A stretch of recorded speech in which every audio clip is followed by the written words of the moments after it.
In this video, we'll talk about what are the different areas in the autoclave room.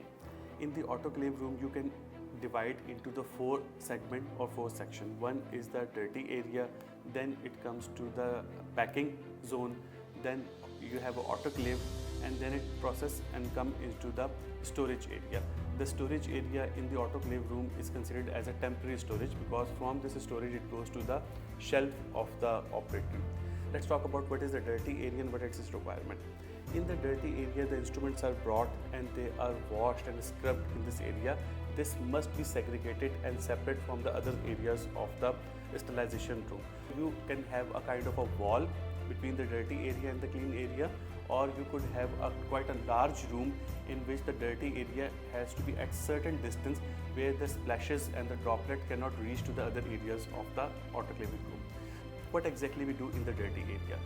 First of all, in the dirty area, the paramedics should be wearing the PPE, and especially for the gloving point of view, they have to have a puncture resistance and a chemical resistant glove.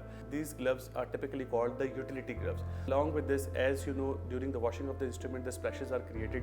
The paramedics would be wearing the proper PPE, personal protective equipment, including the eye wears, including the mask and gown, and as well as the head cap as well.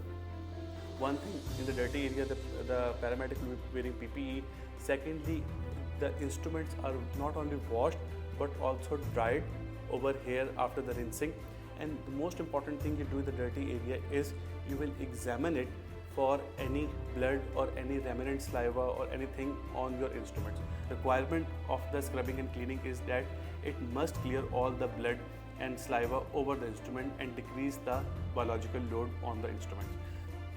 There are two ways to scrub the instruments. One is with the brush, and for the brush the CTC requirement is that the brush should have a long handle, just like we have a toothbrush. So the brush is quite distant from the handle. Then you will inspect that all the debris is removed. You rinse the instruments and let it dry. After drying, you reach to the packing area. In the packing area, you do 4 tasks. One, you visually examine it for 2 things. Visually examining that the instruments are dry, and visually examine it that there is no blood or saliva or anything remnant on the instruments. After the visual inspection that the instruments are dry and free of any blood or anything, then it goes to the packing. The pouches are packed and sealed. The next step is checking the indicators.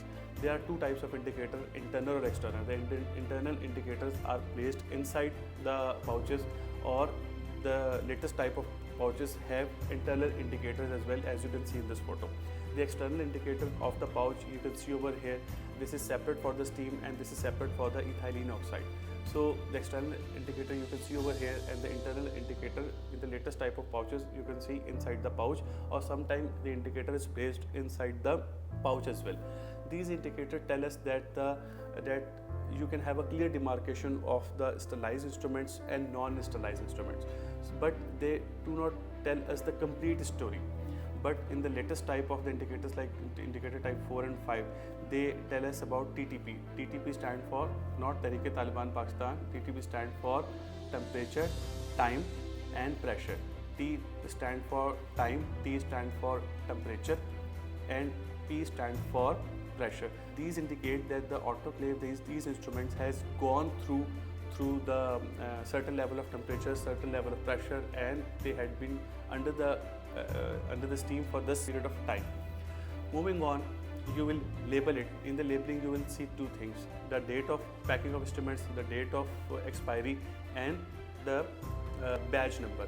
Why you need to add the badge number? That if you find any problem in the packaging, or if you want to recall the badge, with the written badge number, with the proper date of packing, you could be able to recall the whole badge for the reprocessing of the instrument. In the labeling, you will write 3 things: date of autoclave, the date of expiry, and the badge number.